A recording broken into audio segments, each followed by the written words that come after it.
오늘 주신 하나님의 말씀은 여호수아 1장 10절에서 18절까지의 말씀입니다. 모세가 죽은 후에 리더십을 이어받은 여호수아, 백성들을 약속의 땅으로 인도해야 할 그 책임과 앞으로 펼쳐질 일들이 어떤 것인지 모르잖아요. 그것에 대한 두려움 때문에 위축되어 있었습니다. 그런 여호수아에게 하나님께서 말씀하셨죠. 세 가지를 말씀하셨어요. 9절까지 말씀이 그렇습니다.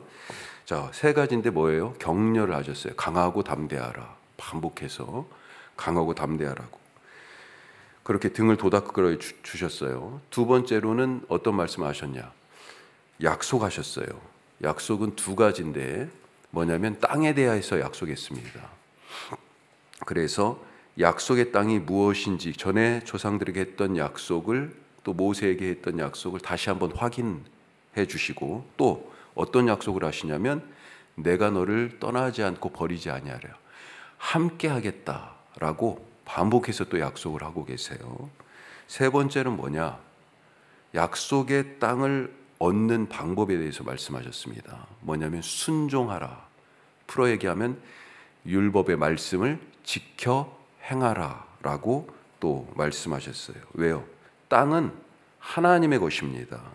하나님이 이 땅을 자기 기업, 약속의 땅을 자기 기업으로 말씀하셨어요. 이것을 자기 백성 삼은 이스라엘에게 은총으로 은혜로 거저 주시는 거잖아요. 그 거저 주시는 하나님의 기업을 받아 그 땅에서 사는 방법이 뭐예요?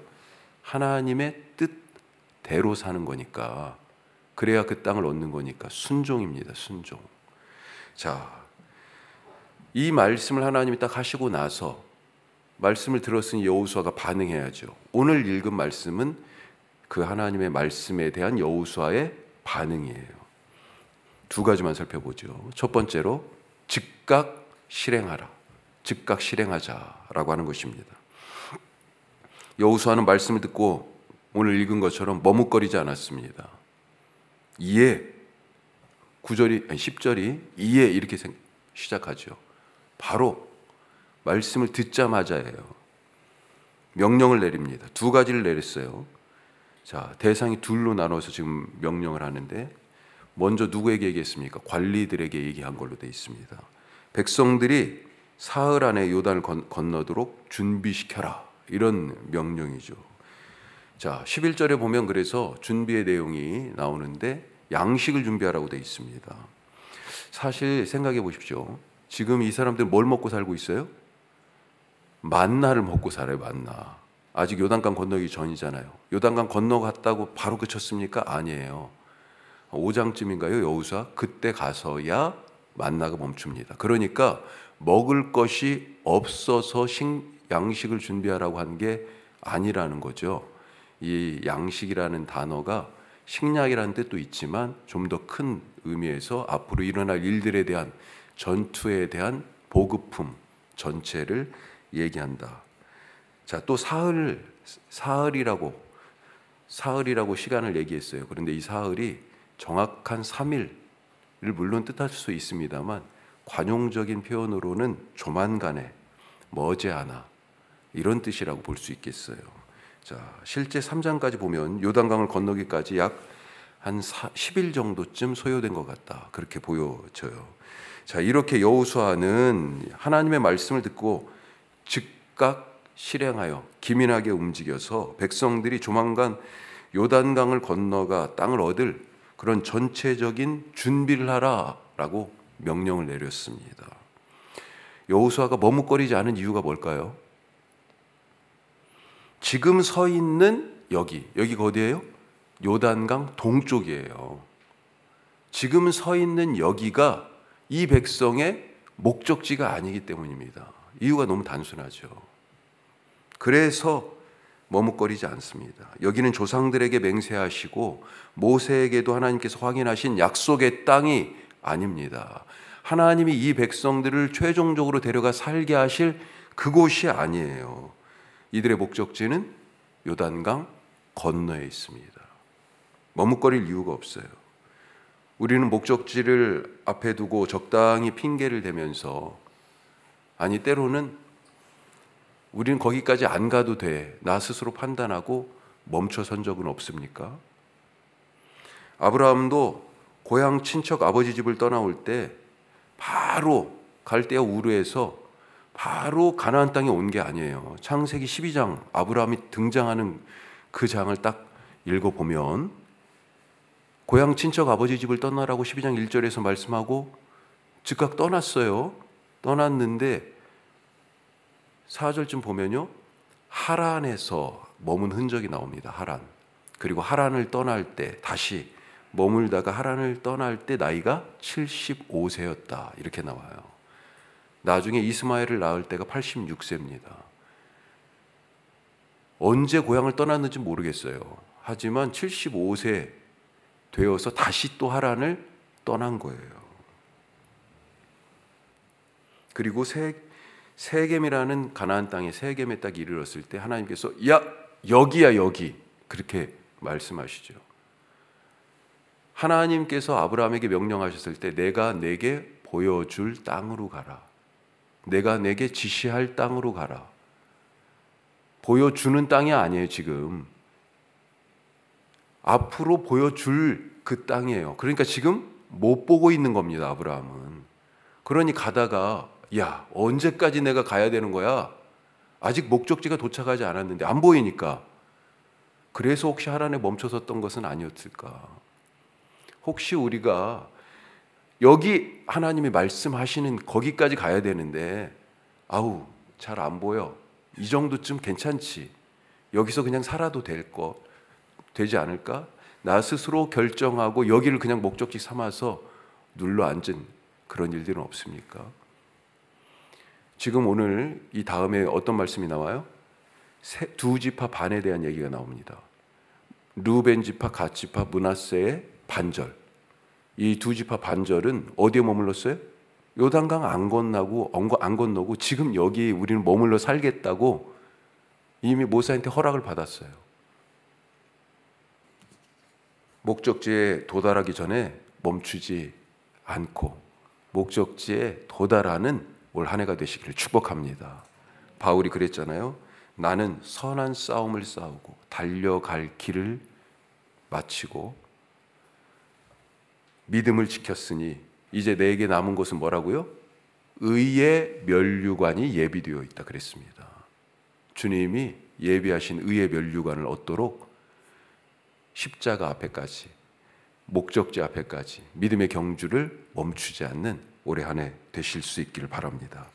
자, 또 하나님의 말씀을 듣고 여호수아가 머뭇거리지 않은 또 다른 이유는 뭘까요?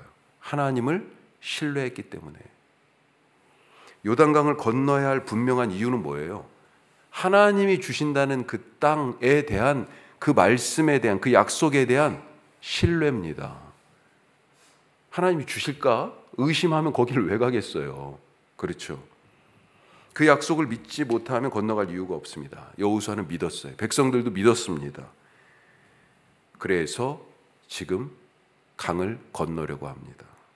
오늘 우리가 하나님을 신뢰하고 즉각 그분의 말씀에 반응하여서 목적지를 향해서 힘차게 요단강을 건너는 그런 하루 되실 수 있기를, 그런 축복의 한 해가 되시기를 간절히 바라고 부탁합니다. 자, 두 번째로 공동체에 헌신하라. 공동체에 헌신하라. 여호수아는 조만간 요단강을 건너도록 백성들을 준비시키고 관리들에게 그것을 명령하여 말한 후에 이번에는 누구에게 얘기합니까? 요단 동편에 남기로 한 두 지파 반절, 르우벤, 갓, 그리고 므낫세 지파의 반절, 이 사람들에게 얘기합니다. 모세가 이미 민수기 32장에서 이들과 약속한 게 있어요. 이들에게 허락한 것이 있습니다. 너희들 여기서 그들이 우리는 여기 이 요단 동편에 살겠습니다. 그러니까 제일 처음에는 분노합니다. 화를 내요. 목적지가 여기가 아니잖아. 그런데 하나님도 허락을 하셨어. 그래서 결국은 여기서 살도록 허락을 받았습니다. 자, 그래서 여호수아가 14절에 보면 뭐라고 그래요?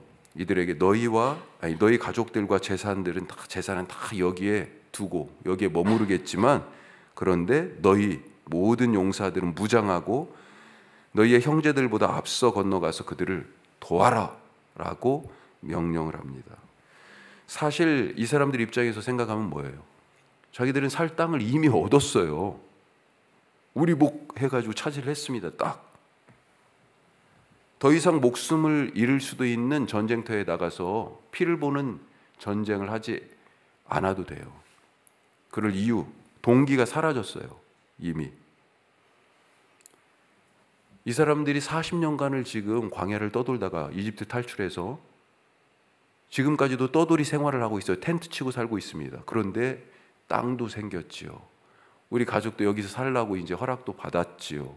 이제 이미 주어진 이 땅에 집 짓고 더 이상 떠돌아다니지 않아도 되고, 그렇게 가족들과 오순도순 화목하게 살고 싶은 마음이 굴뚝같지 않겠어요? 하지만 여호수아는 단호하게 얘기합니다.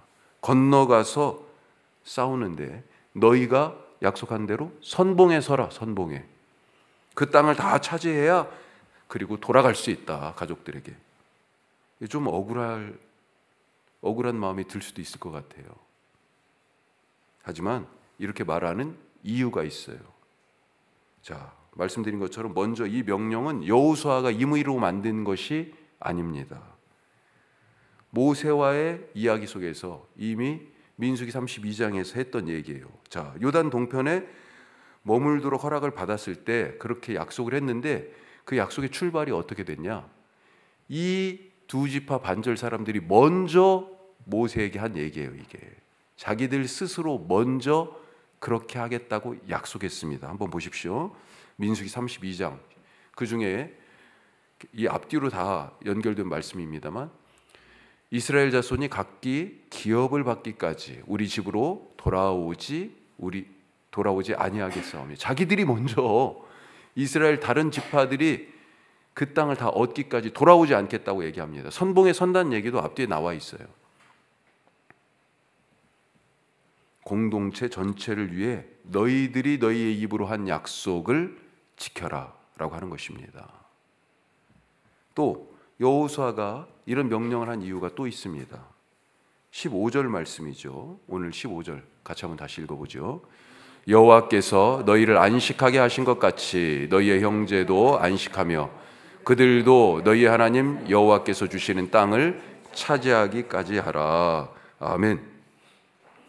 요단 동편 땅, 모압 땅, 원래는 모압 땅, 암몬 땅, 또 아모리 왕 시온이 살았었고, 그리고 그 더 위에 헤르몬산 쪽으로 바산 왕 옥, 이런 자들이 다스렸습니다. 그동안 민수기 이야기들이 뭐예요? 다 이들과 싸워서 이기고 이 땅을 차지한 그런 이야기들이 나와요. 누가 싸웠어요? 르우벤 지파, 갓 지파, 므낫세 지파 반절만 싸웠습니까? 아니에요. 이스라엘 12지파가 모두 다 함께 싸워서 얻은 땅입니다. 이미 이 남아있는 두 지파 반은 도움을 받은 거예요. 교회는 공동체입니다. 초대교회가 어떤 모습이었습니까? 있는 자는 내놓고 없는 자는 가져갔어요. 그렇게 서로에게 천국의 안식, 천국의 평안을 서로 나누던 공동체였습니다. 교회가 예수님의 몸인데 예수님께서 당신의 몸인 교회를 어떻게 세우셨어요? 십자가에서 자기를 나눠주심으로 말미암아 교회라고 하는 새로운 예수님의 몸이 세워지게 된 것입니다. 그게 바로 부활 사건이에요. 예수님의 부활이 어디에서 나타났어요? 바로 교회된 제자들의 삶에서 나타난 거 아니에요. 교회가 아닌 사람들이 부활을 믿을 수 있어요? 예수님의 몸으로서의 교회를 경험할 수 있습니까? 안 돼요, 안 돼. 자기 몸을 나눠서 다른 사람의 몸을 세우고 자기 생명을 주어서 다른 사람을 살게 하는 것, 이것이 바로 교회의 신비입니다. 이미 우리는 예수님의 몸을 나누어 받았습니다. 이미 우리가 살 땅을 얻었습니다. 어디예요? 천국에 이미 살고 있잖아요, 우리는. 이제 내 몸을 나눠주고 내 땅을 내놓을 차례입니다. 그렇지 않으면 먼저 된 자가, 이 사람들 지금 먼저 땅 얻었잖아요. 그렇지 않으면 먼저 된 자가 나중돼요. 이미 얻었던 땅도 잃게 되는 것입니다. 나를 위해서 공동체를 희생시키는 자가 아니라, 지금 대한민국 모습이 그런 거 아닙니까? 예? 나를 위해서 공동체를 희생시키는 자가 아니라 나를 희생해서 공동체를, 교회를 세우는 그런 한 해가 되시기를 주님의 이름으로 축복합니다. 기도하겠습니다. 오늘 말씀을 생각하면서 즉각 실행하자 그랬습니다. 왜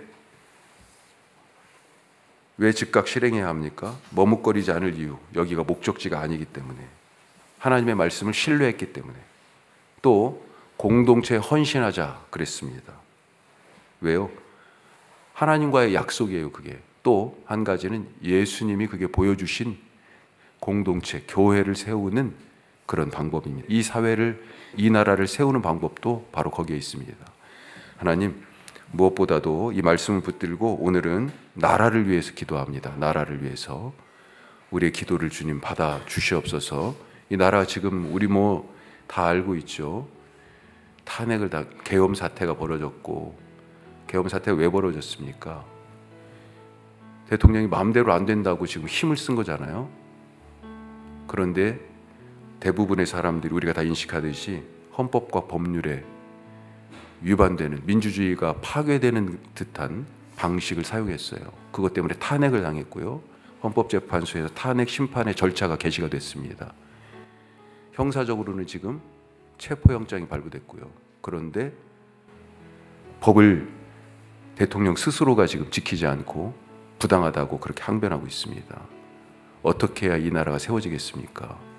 이 과정을 통하여서 나라가 정말로 두쪽난 듯이, 그리고 과거 30-40년 전으로 돌아간 것 같은 그런 모습이 되어버렸는데, 하나님 이 나라 불쌍히 여겨주셔서 하나님의 의, 하나님의 뜻이 잘 이루어지는, 세워지는, 그리고 현실적으로는 민주주의가 더욱더 든든한 기초 위에 설 수 있는 그런 계기가 되게 하여 주시옵소서.